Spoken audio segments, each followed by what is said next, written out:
Assalamualaikum warahmatullahi wabarakatuh. Selamat datang kembali di channel Perencanaan Pembangunan. Saya harap rekan-rekan perencana, Bapak Ibu, rekan praktisi, dan mahasiswa dalam keadaan sehat dan penuh semangat untuk terus berikhtiar bagi bangsa. Kita sering melihat bahwa konektivitas bukan sekadar pembangunan infrastruktur, tapi soal bagaimana manusia bergerak menuju kemandiriannya. Hari ini, kita akan membedah peta jalan transformasi pembangunan dari Adiatna Planning. Rekan-rekan sekalian, tema besar kita adalah kedaulatan masyarakat. Kita sedang membicarakan transformasi dari menempatkan masyarakat sebagai objek, menjadi subjek pembangunan.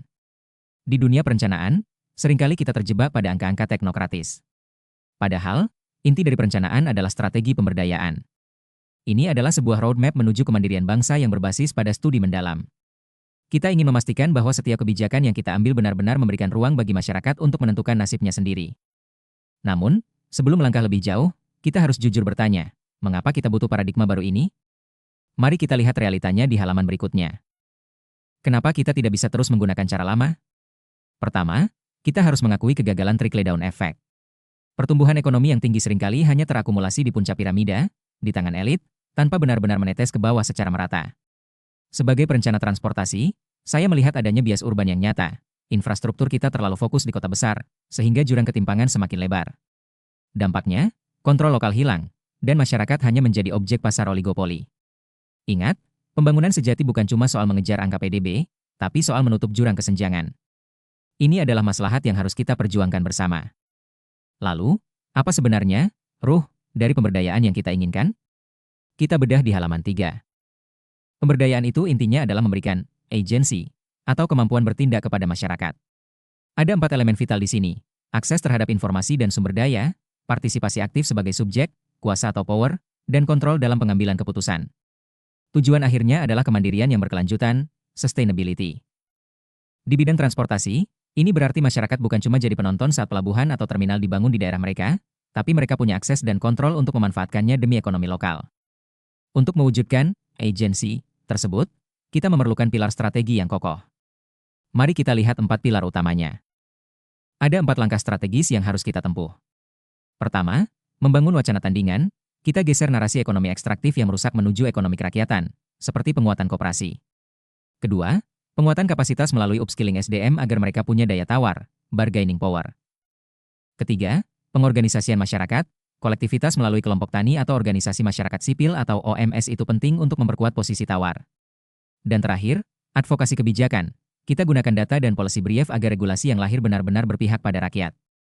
Ini adalah jihad intelektual kita sebagai perencana. Strategi ini tidak boleh berdiri sendiri, ia harus selaras dengan agenda nasional. Bagaimana sinerginya? Kita lihat di sini. Pemberdayaan adalah jembatan yang mengubah dokumen teknokratis menjadi realitas di lapangan. Dalam RPJMN 2020 hingga 2024, kita fokus pada SDM, infrastruktur desa, dan transformasi ekonomi lokal melalui BUMDes. Kedepan, menuju Indonesia Emas 2045, target kita sangat ambisius, PDB per kapita $23.000 melalui pembangunan yang inklusif dan berkelanjutan.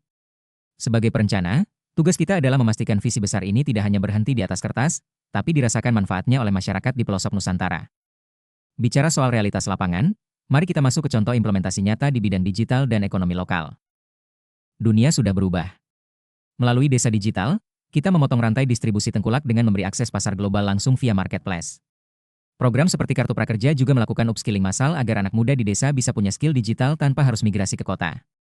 Di sisi ekonomi, BUMDes harus menjadi motor kemandirian aset lokal. Logistik desa yang efisien akan sangat membantu BUMDes dalam mendistribusikan produk unggulannya. Selain digital, keberlanjutan lingkungan juga menjadi kunci pembangunan masa depan. Mari kita bahas ekonomi hijau. Kita butuh narasi baru dalam mengelola lingkungan, bukan sebagai komoditas yang habis diperas, tapi sebagai aset jangka panjang melalui ekowisata atau hutan desa. Konsep circular economy melalui bank sampah bisa mengubah residu menjadi pendapatan. Selain itu, desa mandiri energi melalui mikrohidro, PLTMH, dan tenaga surya adalah kunci kedaulatan energi di tingkat tapak. Melalui Proklim, kita dorong aksi kolektif untuk adaptasi perubahan iklim. Ini adalah investasi akhirat sekaligus duniawi. Sebagai orang transportasi, halaman berikutnya adalah bagian favorit saya, pemberdayaan maritim dan konektivitas. Optimasi tol laut tidak akan tercapai tanpa keterlibatan masyarakat. Kita butuh koperasi atau BUMDes untuk mengisi muatan balik dengan ikan atau kopra agar operasional kapal efisien. Kita harus menghubungkan nelayan langsung ke cold storage dan pasar nasional dalam satu rantai pasok yang adil. Bahkan, kita bisa melimpahkan wewenang pengelolaan dermaga-dermaga kecil ke BUMDes agar lebih lincah. Tak lupa, pelibatan komunitas dalam keselamatan pelayaran untuk mencapai zero drowning adalah kewajiban kita bersama. Dengan semua perubahan ini, masihkah kita menggunakan indikator keberhasilan yang lama? Tentu tidak. Mari kita definisikan ulang. Sudah saatnya kita pindah dari indikator lama yang hanya melihat output fisik, seperti jumlah bantuan, jumlah proyek, atau angka PDB makro. Pertanyaan kuncinya, apakah kebijakan tersebut memberi ruang bagi masyarakat untuk berdaya? Indikator baru kita harus berbasis Outcome. Bagaimana tingkat kemandirian mereka pasca program? Seberapa besar penurunan Gini ratio-nya? Dan bagaimana keberlanjutan lembaga lokalnya? Keberhasilan itu diukur dari kemandirian, bukan ketergantungan. Sebagai penutup, izinkan saya menyampaikan satu pesan kunci untuk kita semua para pengabdi perencanaan. Rekan-rekan perencana, ingatlah bahwa perencanaan adalah amanah. Pastikan setiap kebijakan yang kita buat bersifat inklusif dengan melibatkan masyarakat secara substantif. Mari bangun kolaborasi multipihak, pemerintah, swasta, dan organisasi masyarakat sipil, OMS. Tujuan akhir kita adalah bangsa yang berdaulat, di mana setiap warga negara adalah subjek pembangunan. Jadikan proses perencanaan kita berbasis pada ilmu, data, dan nilai. Terima kasih atas perhatiannya. Jangan lupa klik like, share, dan subscribe untuk diskusi pembangunan lainnya. Wassalamualaikum warahmatullahi wabarakatuh.